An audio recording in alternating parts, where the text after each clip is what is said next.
Welcome, welcome, and thank you so much for joining us at Living and Loving Each Day, Bridging Barriers. This podcast is dedicated to exploring how we can break down obstacles, build inclusive communities, and support each other in living to the fullest. That's kind of my thoughts on this, and I'm hoping that you're diving in here with me. So join our community today and take the first steps towards transforming the challenges that you might be having right now into opportunities for growth. Today we can bridge the barriers that hold you back, and we want also there's an opportunity to schedule a call just to embark on this journey together of empowerment and of support. We don't want you to face this alone, and Brighter Future starts here. So this is your place to be, and so glad that you're here today. Today, I'm thrilled to welcome a guest that I've had before and I've worked with and had the pleasure of working with here in Edmonton, Alberta, Canada. And it is Ron Wickman. He is an architect whose work aligns perfectly with our mission. And Ron specializes in creating accessible and inclusive spaces that bridge barriers faced by individuals of all abilities. So with more than 30 years experience, Ron's designs transcend traditional architecture, and they represent freedom, dignity, and empowerment for everyone. So through accessible homes and public spaces that foster connection, Ron's work exemplifies how thoughtful design can transform lives and create communities where everyone feels that they are at home. So in today's conversation, I'm going to focus in now on today.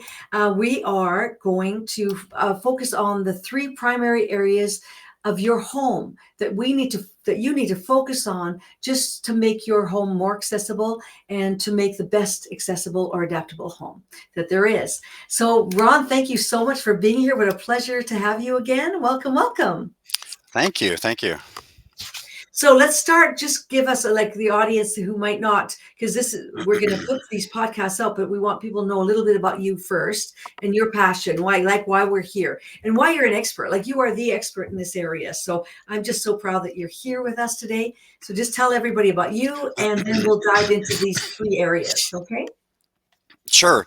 I feel like I come by it honestly. I grew up with a father who was paraplegic, so he used a wheelchair, and that was he was injured in 1964. I was born just a few months prior to his injury, so my whole life was spent traveling through the environment with him. And in those days, it was really a struggle to get around for somebody with a mobility limitation. There were no such thing as curb cuts in the 60s. They were introduced later in the 80s.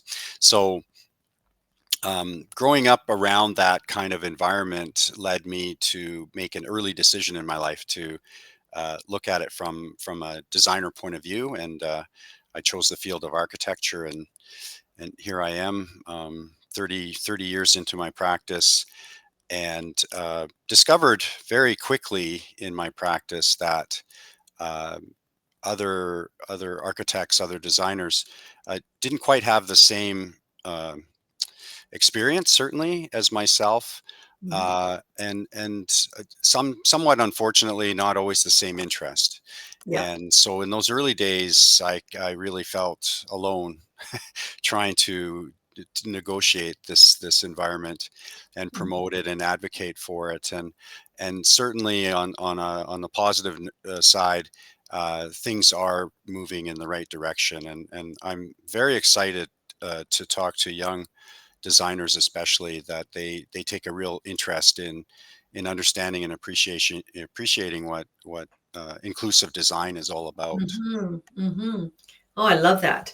And like you said, that there weren't even verbiage. There was no words that even accommodated people who had mobility challenges, right? Yeah, and words that I can't say. No, we won't say it. And as yeah, we we have more positive ways of saying things today than they did in those days. Yeah, that's for thank sure. heaven. So we have progressed. We have come out of that. We have definitely, but you know there's some days when I really struggle and I feel like, maybe we haven't come very far at all, right? So I, it's a bit of hit and miss, and I would say, again, that positive point of view, young people especially are keen to do this. So that I'm very excited about. But you know what? Generally, our politicians are a bit more seasoned and mature in their age, and are too often set in their ways, and don't try to even understand what the issues are, and perhaps have other issues and agenda items that are higher on their Mhm. list of priorities and so on. So um, there really is a movement happening, I think, which is bringing us back to having more attention to the needs of people with disabilities. Good, as it should be, as it should be. Hmm. You know what would like to do for the audience is well, I wanted to, of course, talk to Ron because we have had him on the show before, but to get a little more, what we're going to do today is touch on the three main areas in your home that you want to make sure are accessible and that are accommodate your adaptive needs. But and I've also what I'm going want to do, and this is new for me. So Ron's my first person to do this. I'm so excited about this. Is we're going to do like a series. So this is going to be the first of probably four um, podcasts where we talk specific. We're going to give you all three of those areas today, just kind of lightly talk about them. And then I'm going to do another podcast, one on each of those areas, so that you kind of really can find out more detailed information. And so basically you just find Ron Wickman's podcast on my show. And if you want to watch all four in a row, you're welcome to do that. So I wanted to give that opportunity because I know on this podcast, we always, I want to shine a light on people so that they can get in touch with you. But today I want to give a little more value. So we're going to touch on these three areas in your home specifically. And then we're going to have, please watch out for the podcasts that come after this, the series. So Ron, take us away on these three areas.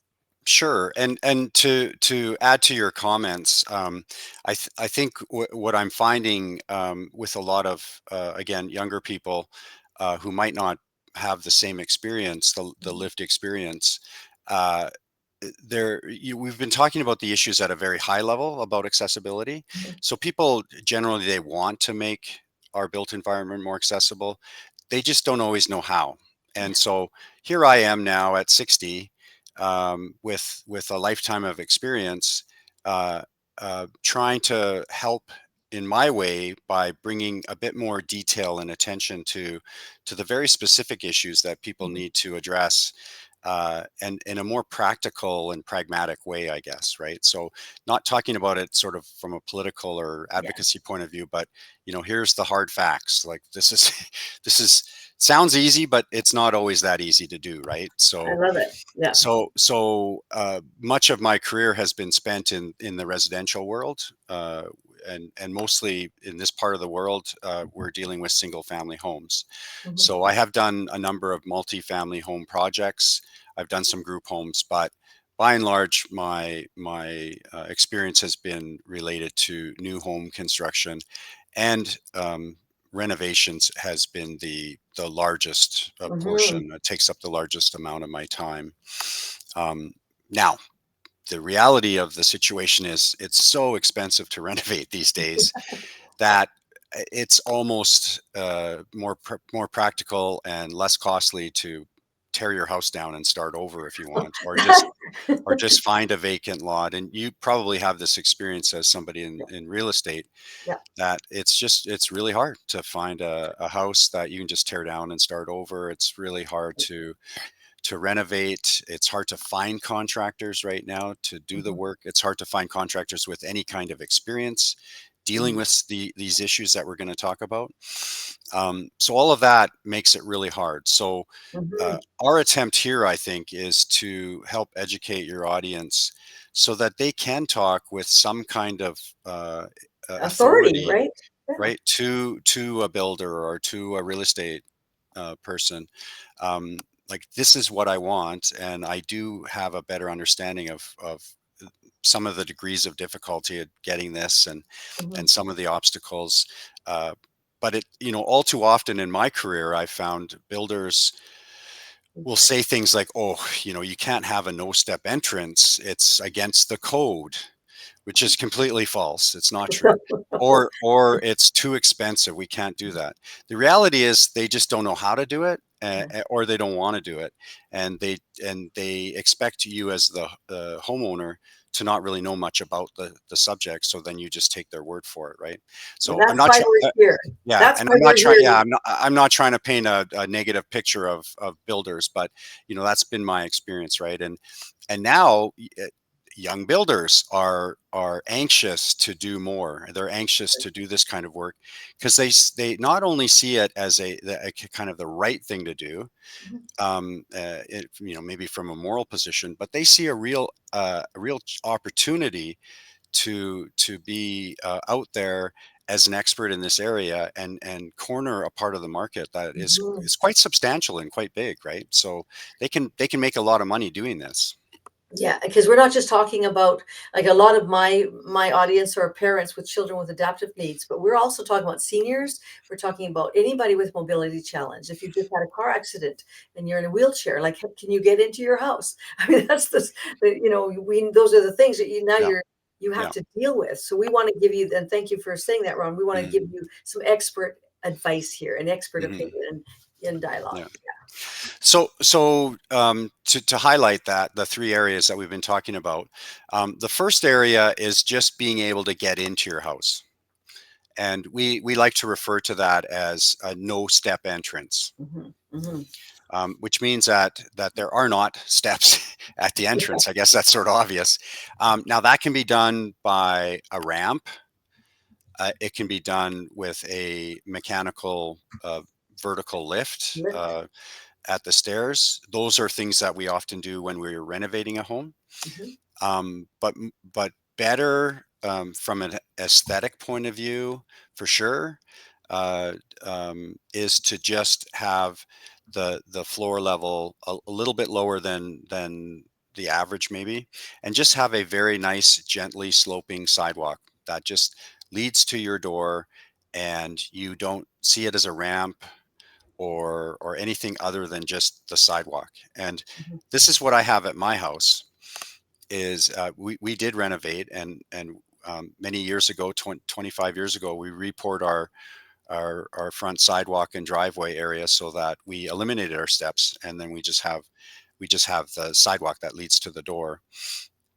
And that was done because I have a home office, so Mhm. I have clients with disabilities. But by far the most important thing for me was to make life easier for my dad to visit. Mhm. So Mhm. so he could come and easily visit the home and get in easily.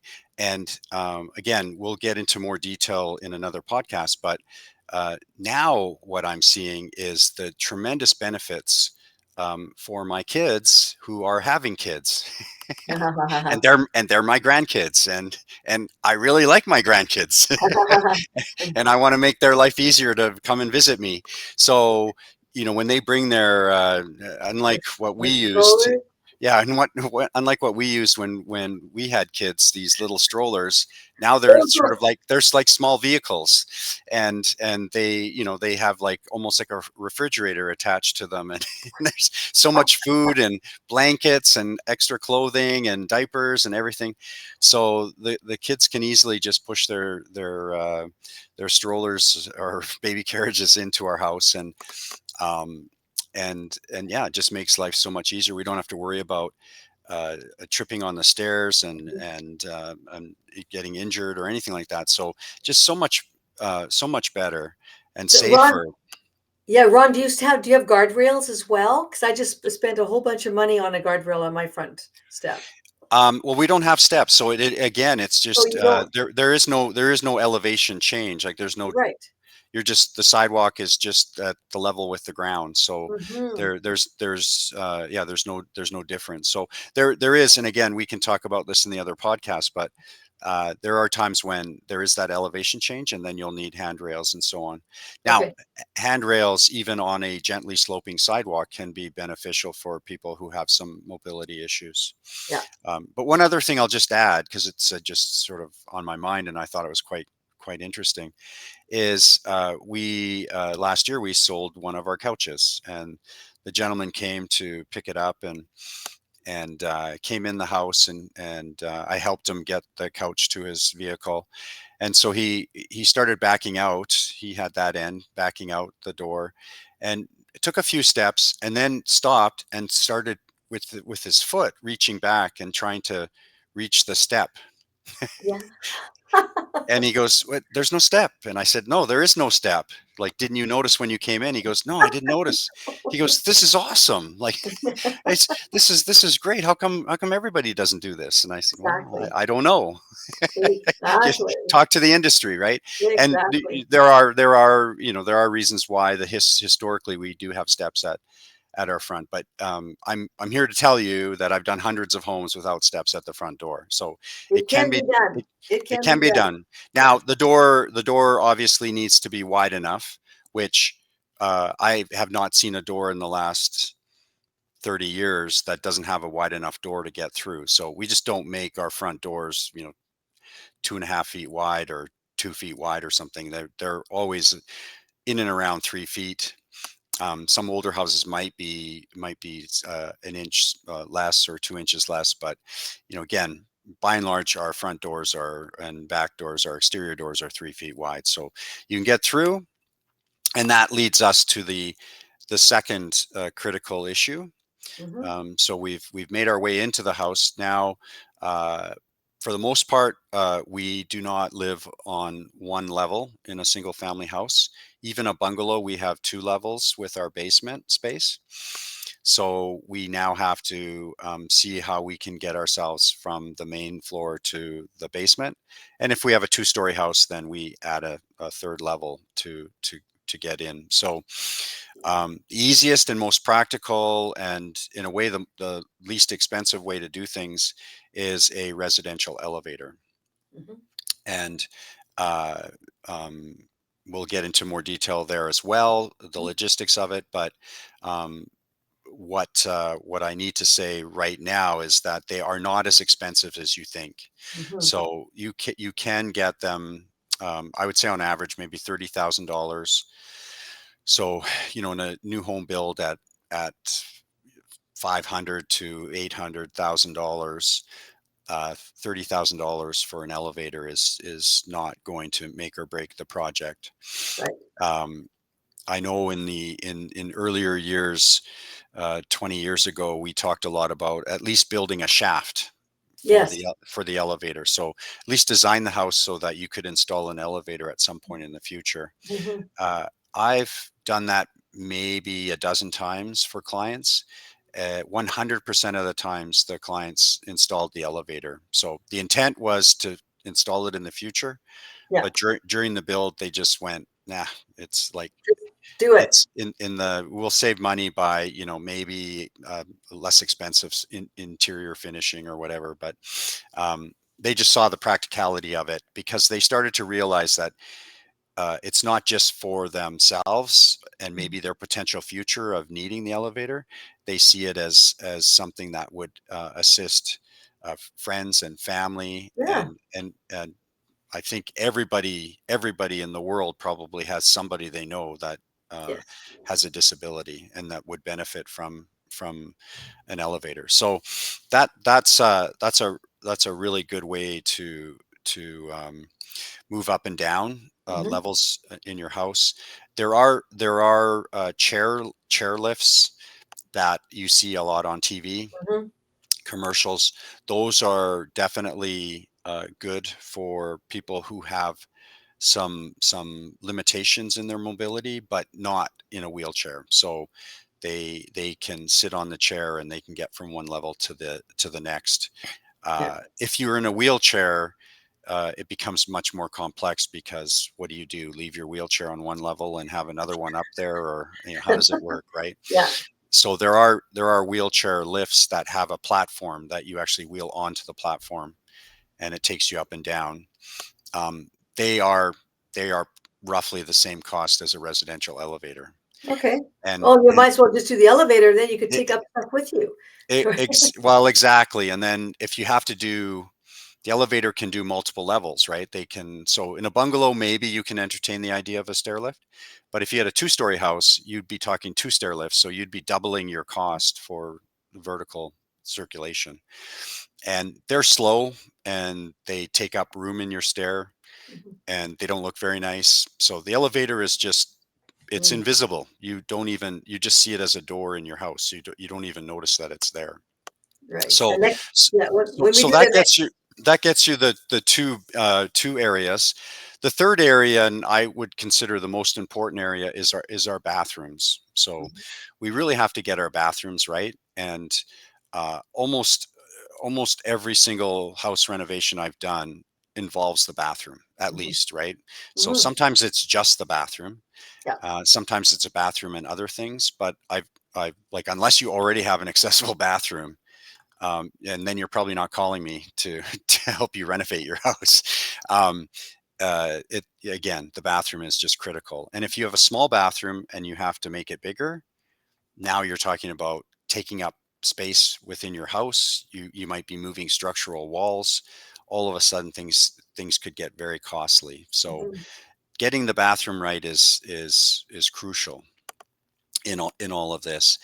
And it surprisingly, you don't have to add much square footage to your sort of smallish bathroom. Like your smallest bathroom you'll see likely is 5 feet by 8 feet, which gives Mhm. you a bathtub, a toilet, and a sink. And bathtubs are 5 feet wide generally. And you could almost do that if you didn't have the bathtub and it was just a shower area. It would be very tight for somebody in a wheelchair, but in a smaller wheelchair, somebody that's a bit more agile, but are still, they still need to use a wheelchair to get around, they could probably make it work. Mhm. But if you're in a larger wheelchair, you'd struggle to make things Mhm. work. Now, the key to all of this is to consider the concept of what we call the wet room. So basically, you're just tiling and waterproofing the entire bathroom. So Mhm. the entire floor, all the walls are waterproofed Mhm. and tiled, and then you can get water anywhere. And then suddenly the shower area can be an area where you can stand in it and shower just like you normally would, anybody would. You can you can transfer from a wheelchair or have a bench to sit on, or you could just wheel right into your Mhm. into the shower area and shower right from a waterproof wheelchair. Right. So so if you do that right from the beginning, it just will make your life so much easier, and Mhm. you'll never even know that you don't even have to call it accessible. It's just a Mhm. really nice bathroom. Yeah.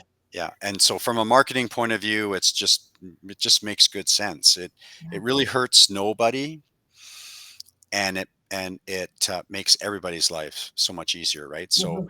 often Mhm. we do talk about making things wheelchair accessible, but I know I've had clients who have very low vision or blind, and uh, without a curb in the Mm. shower at the shower area, Yes. without steps at the front door, an elevator without having to negotiate steps to get up and down. All of a sudden, somebody who has low vision or is blind, completely blind, Mhm. just life just gets so much easier, So much easier. right? So it isn't just about people in wheelchairs. It's about Mhm. everybody, and there's this idea we talk about called the curb cut effect, and that's the concept of the curb cut effect is that, initially the curb cut was designed for people who used wheelchairs, but today I would bet you a lot of money that the people building those curb cuts,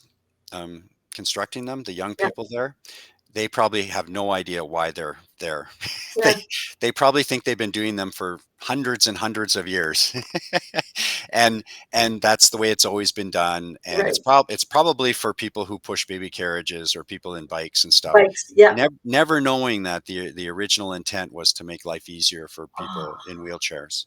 yeah. So what we've discovered is that uh, um, that usually when we design things for people with disabilities, and a lot of our technology has been designed, closed captioning, all was designed again for people who had hearing limitations or deaf. All of this stuff came about to make life easier for people with disabilities, but then Mhm. everybody benefits from it. Mhm. So that's what we call, it's been coined, this is not my term, this is something that somebody else more clever than me coined, which is, they call it the curb cut effect. Well, So that's what we really have to yeah, those are the three. understand. And yeah, those three things, but really understand and appreciate that we're not talking about unique features that are for a specific population. We're talking Mhm. about uh, features that just make everybody's lives easier, will have Mhm. a much stronger market value, because people will see just the common sense of it, and that Yeah. just how it just makes life so much easier. So true. So true. Mm, And as a realtor, I deal with that a lot and I see a lot of homes. And those wet bathrooms are so nice looking. Like personally, I think that they look great. So that's something I'd like to get to as well. But hey, yeah, thank you. Thank you for this, Ron. This is just this is like a really great intro to what are the upcoming episodes. And we're going to dive into those three: the yeah. entrance, the bathroom, and of course the vertical, you call it the vertical circulation Vertical, yeah, vertical circulation or vertical access, yeah. access, right? And just kind of in closing Yes. for this session, I'm pretty sure that a lot of people would be asking about the kitchen, Okay. and so I just want to say, because this will also be like an additional podcast at some point in the future. Sure. Yeah. Generally, I'm going to say that kitchens are relative. They're not inexpensive to modify, Mhm. but they're generally areas that are, you just take out your kitchen and put a new one in. Okay. Um, and the reason I'm saying that is kitchens are the most difficult space to deal with and make Oh. kind of really truly inclusive. If you have somebody sitting in a wheelchair, like I grew up in a house with my dad in a wheelchair and my mom standing. I guess in a way, luckily, my mom was not very tall, so Mhm. but then the kitchen was never designed for my dad anyway. But you just can't design a kitchen that can accommodate everybody all at the same time. Like the wet room is just good for everybody. A kitchen, you cannot do it.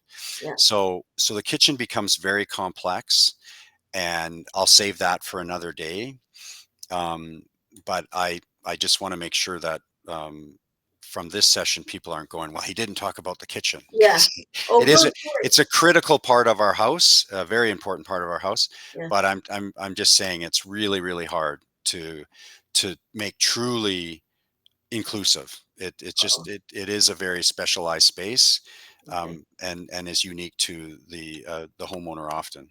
Well, thank you for bringing that up because we will Mm, cover that. And yeah, especially if people reach out to us and ask us specific questions, we're here to answer those questions. So please yeah, feel free to do yeah. that. So, Ron, thank you. You're always just such a valuable guest to have on and just so an expert in your field. And it's so nice to know that we can count on you for that. So I want to thank you so much for being here Oh, today. you're very welcome. Thank you. And thank you, everybody, for tuning in to Living and Loving Each Day, Bridging Barriers. And we hope that you feel a little inspired, supported, and ready to take on whatever's coming your way.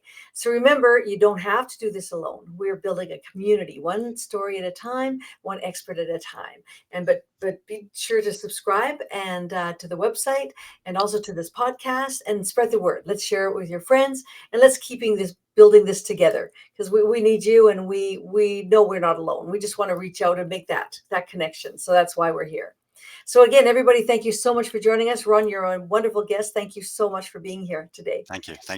Okay, bye, everybody.